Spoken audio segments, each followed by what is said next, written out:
नमस्कार साथियों, आप सभी का इस चैनल में फिर से हार्दिक स्वागत है। इससे पूर्व अपने पढ़े राजस्थान के विभिन्न भौतिक भाग, जिसमें पश्चिमी अरावली प्रदेश पश्चिमी मरुस्थलीय प्रदेश, अरावली प्रदेश और अपन पढ़ जा रहे हैं पूर्वी मैदानी प्रदेश। फिर पढ़ेंगे दक्षिणी पूर्वी पठारी प्रदेश।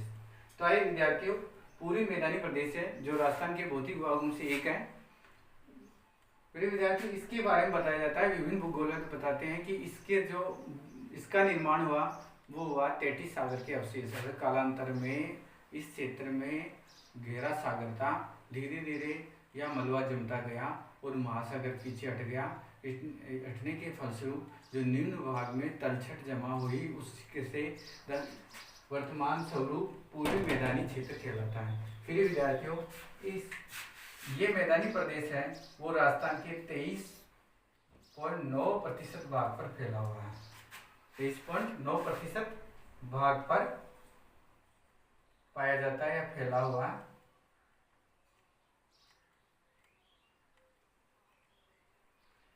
फिर विद्यार्थियों, यहाँ जनसंख्या लगभग 39% जनसंख्या राजस्थान की निवास करती है।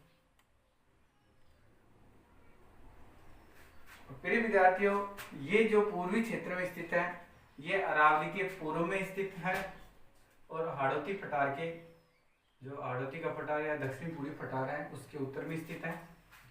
और प्रिय विद्यार्थियों, इस जो अरावली है, जो मुख्य रूप से ये पूर्वी मैदानी क्षेत्र है, वो विभिन्न नदियों के नाम पर इसका नाम पड़ा है। एक तो माही का मैदान, इसके जो भाग है पूर्वी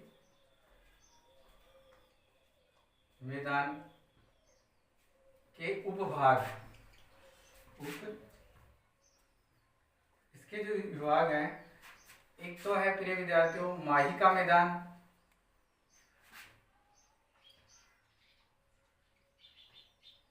दूसरा है बनास का मैदान,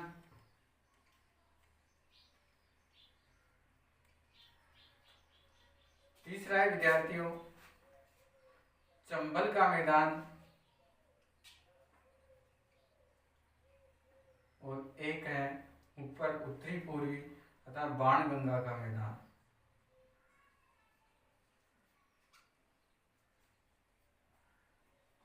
तो फिर विद्यार्थियों मुख्य रूप से इसको चार भागों में बांटा गया है: माही का मैदान, बनास का मैदान, चंबल का मैदान, बाणगंगा मैदान। तो आइए विद्यार्थियों, माही का मैदान, इस मैदान के कई उपभाग हैं।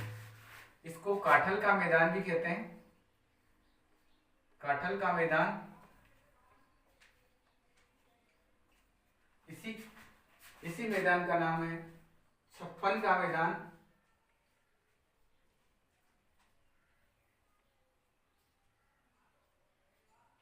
काठल का मैदान, छप्पन का मैदान।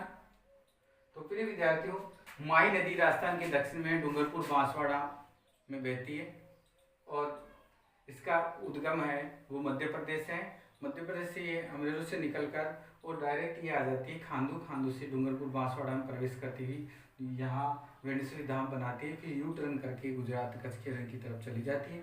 तो इसको उस क्षेत्र के काठल का कहा जाता है। काठल अर्थात प्रतापगढ़ के क्षेत्र को काठल का मैदान कहा जाता है।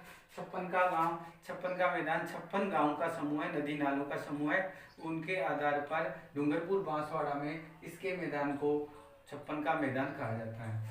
इसी प्रकार बनास का मैदान है दूसरे नंबर पर। बनास का मैदान, बनास नदी जो कि खमनोर की पहाड़ियों से, राजसमंद डिस्ट्रिक्ट के खमनोर की पहाड़ियों से निकलकर ये नदी फिर आपकी क्या नाम है, राजसमंद, भीलवाड़ा, चित्तौड़गढ़ होती हुई टोंक, टोंक से होकर करौली, सवाई माधोपुर चली जाती है। तो इस नदी को मुख्य रूप से इस नदी के पाठ को अर्थात इस मैदान को मुख्य रूप से दो भागों में बांटा गया है। एक तो है मेवाड़ का मैदान, मेवाड़ का मैदान। आइए विद्यार्थियों, मेवाड़ का मैदान क्या है? मेवाड़ का मैदान वो है जो कि विशेष रूप से राजसमंद, भीलवाड़ा और चित्तौड़गढ़ में फैला हुआ। अतः ये मुख्य रूप से राजसमंद, भीलवाड़ा एवं चित्तौड़गढ़ जिलों में फैला हुआ है। राजसमंद भीलवाड़ा चित्तौड़गढ़ में पाया जाता है, वो है बनास का मैदान, जिसे मेवाड़ का मैदान कहा जाता है। इसी प्रकार दूसरा बनास का, जो बनास नदी का दूसरा मैदान उपभाग है, वो है मालपुरा टोंक का मैदान, मालपुरा करौली का मैदान, मालपुरा करौली का मैदान है प्रिय विद्यार्थियों। इसमें प्रमुख रूप से अजमेर, टोंक और सवाई माधोपुर जिला आता है, अर्थात मालपुरा में अजमेर, टोंक, सवाई माधोपुर जिला आता है। यह है बनास का मैदान। इसी प्रकार चंबल का मैदान, प्रिय विद्यार्थियों चंबल नदी जो राजस्थान के जिन जिन जिलों से गुजरती है वो चंबल का मैदान कहलाता है। प्रिय विद्यार्थियों ये नदी है मध्य प्रदेश के जालौन पहाड़ी से निकलकर और राजस्थान में चित्तौड़गढ़, डाट, पाठक, भैंसोटगढ़ से प्रवेश करके और राजस्थान में विभिन्न प्रकार की पार्ट बनाती है। इसी को उत्खात पेडलैंड टोपोग्राफी कहा जाता है। ये राजस्थान की सबसे लंबी नदी है।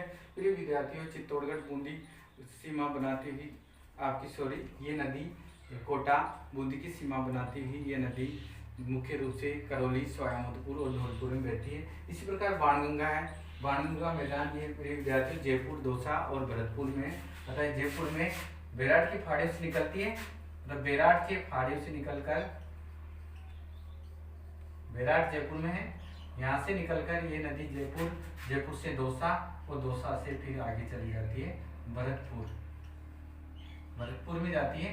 इस प्रकार बाणगंगा के मैदान को बेराट का मुख्य रूप से दौसा, जयपुर और भरतपुर में। तो प्रिय विद्यार्थियों ये था पूरी मैदानी प्रदेश जो राजस्थान की कुल 23% भाग पर फैला हुआ है, जहाँ 39% के लगभग जनसंख्या पाई जाती है, जो सबसे अधिक सघन उपजाऊ मैदान है और सबसे अधिक जनसंख्या रखता है। पूरी मैदानी भाग को मुख्य रूप से 3 भागों मुख्य रूप से आपके सामने नदी के आधार पर 4 भागों में बांटा गया। एक माई का मैदान, माई के मैदान को विभिन्न नामों से जाना जाता है, जिसमें काटल का मैदान, छप्पन का मैदान भी जाना जाता है। इसी नदी पर वेणेश्वरी धाम स्थित है। बनास का मैदान, बनास नदी जिन जिन जिलों से गुजरती है उनके नाम पर इनको मेवाड़ का मैदान तथा मालपुरा टोंक का मैदान कहा जाता है। बनास नदी है, एक चंबल का मैदान, चंबल नदी जिन जिन क्षेत्रों से गुजरती है उसी के आधार पर इसको चंबल का मैदान कहा है, जिसमें कोटा है, करौली है, सवाईमाधोपुर है, धौलपुर है। इसी प्रकार बाणगंगा जो जयपुर, दौसा और आपकी भरतपुर में बहती है। तो प्रिय विद्यार्थी ये था राजस्थान के बहुत ही भागों में एक पूरी मैदानी प्रदेश। अब आगे अध्याय में पढ़ेंगे दक्षिणी पूरी पठारी प्रदेश, साथ साथ इनके जो विविध क्वेश्चन है वो विविध क्वेश्चन भी अपन इसमें अध्ययन करेंगे। देखते रहिए, सब्सक्राइब कीजिए, शेयर कीजिए। धन्यवाद।